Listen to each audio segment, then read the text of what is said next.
This is Boomer Life on CL 650. And welcome back to Boomer Life. I'm Joanne Sutton on CL 650, and I'm joined today by our friends from the Alzheimer's Society of BC.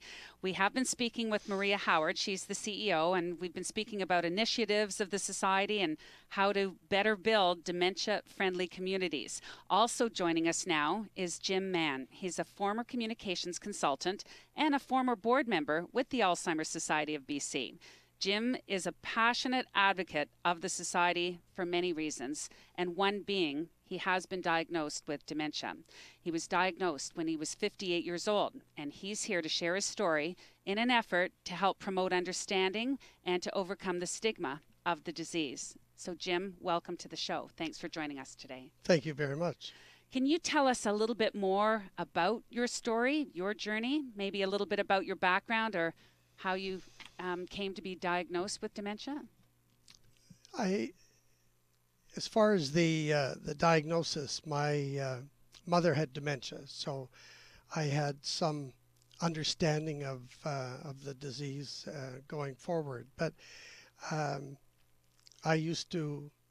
was 25 years with CP and Canadian Airlines, and so did a lot of travel and understood my way around airports, and so this 1 week actually seemed to have a number of different incidents, memory related, and one in particular was at an airport where I ended up getting all disoriented and went up the escalator and then down the escalator. I did that a couple of times and sort of wandered around the airport and couldn't really figure out what to do. And this would have been an airport you had visited many times in your life. Yes, and it was not that large an airport either.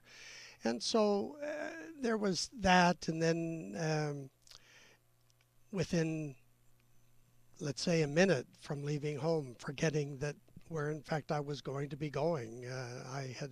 Was going to return a book to the library and then going to rent a video, and I'd forgotten all of that. And then so I saw the book on the seat, and so did go to the library, and then realized about getting the video, but couldn't remember the title of the video. And so I went into the store and started at A and worked all the way through, and hoping that somewhere I would, there would be that trigger, and there was. So because I wasn't at that moment in time prepared to sort of admit to it and say anything. But shortly after, I did put the incidents on a piece of paper and went with that list to my doctor and said, here you go. This is why I'm here. Nothing else. This is what we're going to focus on. And I think he already knew, had in mind, I'm sure, that I was coming, because I had said, I don't remember, months, a year before, as I was leaving his office, we have to talk. I have, there are some real memory issues, but it was as I was leaving and never really got back to it. So that brought you to the doctor's office, and then and then where did your journey go from there? Well, it was a series of tests or conversations. There were tests to confirm what he had diagnosed, and there was further testing. I did go out to UBC, but there again, as sometimes it's not the results of your memory test; it's your lived experience, and so put all of that together, the test results and the lived experience. The diagnosis was clear. My mother, who had dementia, as I think I said, was still living at that point, and so we were caregiving. My wife and I, we were caregiving for her, and so the journey was a bit complicated, but made somewhat easier because we had already, gone to the Alzheimer's Society a few years before because of my mother to get more information, and so it was a journey that is sometimes a rocky road. Was it a little bit frightening for you? You know, I think that frightening is not necessarily the word I would use. It was more, on one hand, it was relief because finally what I had been experiencing over the months or years was finally being dealt with, finally had a name. But you sometimes can get preoccupied with, with other things, and so I'm not sure that frightening is. It was more just that ongoing confusion of what is next, who knows, and probably at that point proactive for you to try to educate yourself, and which you had been doing after your mother had been diagnosed with the similar issue. So it's been 8 years now since the diagnosis with dementia. Can you tell us a little bit about what you've learned since then, and maybe the relationship that you've built with the Alzheimer's Society of BC? Oh, I think we don't have the time to go over what I've learned.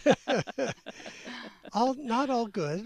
Yeah, that's but, okay. If there's anything you could share with us, it's valuable. I have learned how far the stigma goes within the community and the stereotype.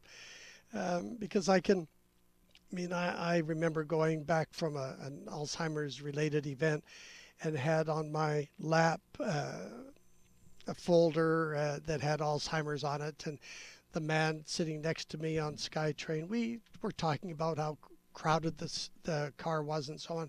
But then he had seen what was on my lap, and he said, "Are you a doctor?" And I said, "No." And so we talked a little bit, and I said, "Well, I have Alzheimer's," and he sort of ignored that, and we talked a little bit more, and whatever it was, I said, "Well, I have Alzheimer's," and that was it. The conversation stopped. And I realized, as I reflected on it, that it was probably, I had shattered every stereotype he ever had, and he had to really think about it. And I've sat on planes and said that, and you get, it's like you pull out the stereotype check sheet. Well, you can't have Alzheimer's. You're too young. You can't have Alzheimer's because we're even able to communicate. And you're remembering details of your past. Yes, and so it really is quite startling, the misinformation that is out there, and which is part of the education. You learn people's thoughts about the disease, people's reactions, and what they've learned or what they presumed to be correct, and it goes through society in general, because even in the medical community, you also have, somewhat the stereotype, and there's the story of when I was in emergency once and had to. It was really busy that day, as I guess they almost always are. And the nurse yelled out my name and said, "Patient only." And so my wife and I stand up, and we're about halfway down towards her, and she yells out again, "Patient only." And we get to her, and I say, "Well, I have Alzheimer's, so my wife really needs to be with me." And she turned around and she looked me up and down. And she says, "Well, you look fine." And so I do what I call they're my teachable moments. And so I just try to educate the person that I'm talking to, and make them a little bit better informed. I was going in for a treatment at a hospital, another hospital once, and the clerk said, "Sign here and put down the date." So I signed, and I looked up with all seriousness, and I said to her, "What is today's date?" Well, she laughed and laughed. She said, "Well, you're here. You know what the date is." These are excellent examples. Excellent examples. You are listening to Boomer Life on CL 650. We are joined in studio today by our friends from the Alzheimer's Society, and we have been talking with Jim Mann, who has been diagnosed with dementia. Now, Jim, I do notice that around your neck today, you are wearing a lanyard with a little sign. It's not a medical bracelet, but it's a little sign, and it says, "Please be patient. I have Alzheimer's disease." Is that assisting you in the community? It is, and I wear it because I like to, as you had said early on, about being proactive.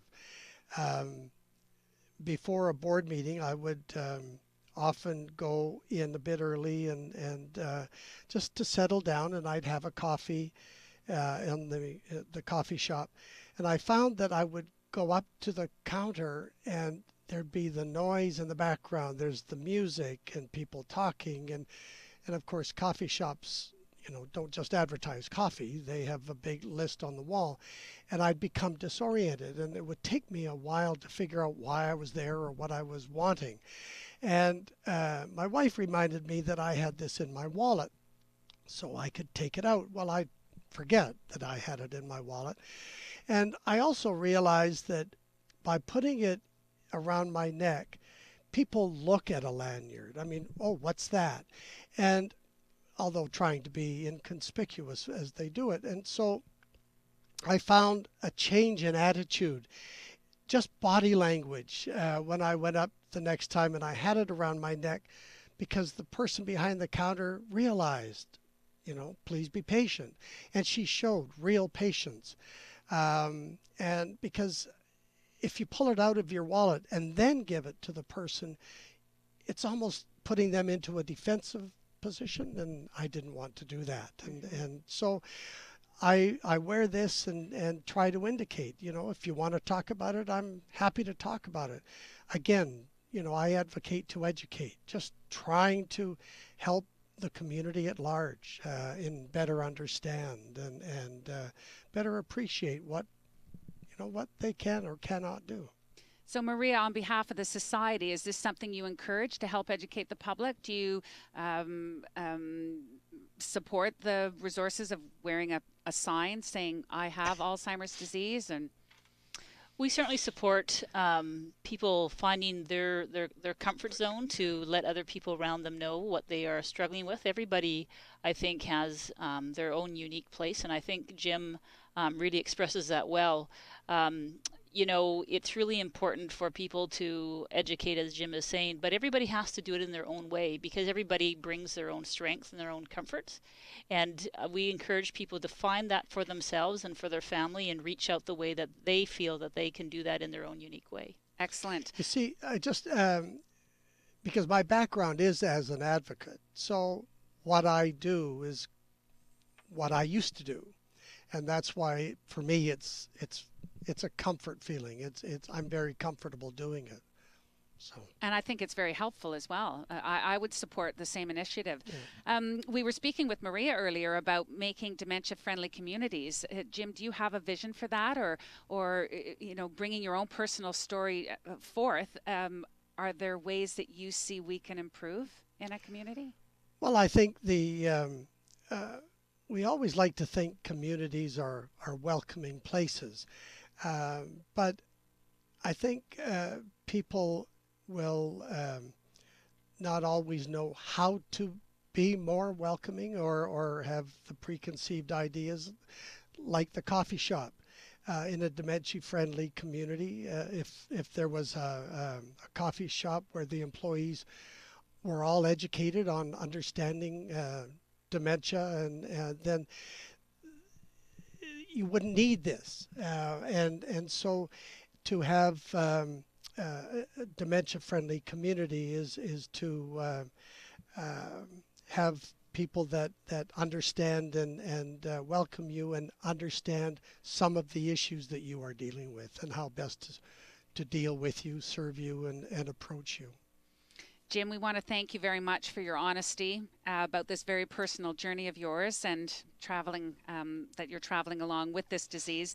Your input will definitely help us understand a little bit more about dementia and Alzheimer's, and it should help the community in better responding to patients and individuals such as yourself. You are listening to Boomer Life on CL 650. We have been speaking with Jim Mann. He's a current board member with the Alzheimer's Society of Canada, and he's living with Alzheimer's disease. Next up, we're going to focus on Alzheimer's clinics and some of the current research, and that's coming up next on CL 650. Canada's only weekly radio show dedicated to the baby boomer lifestyle. This is Boomer Life on CL 650.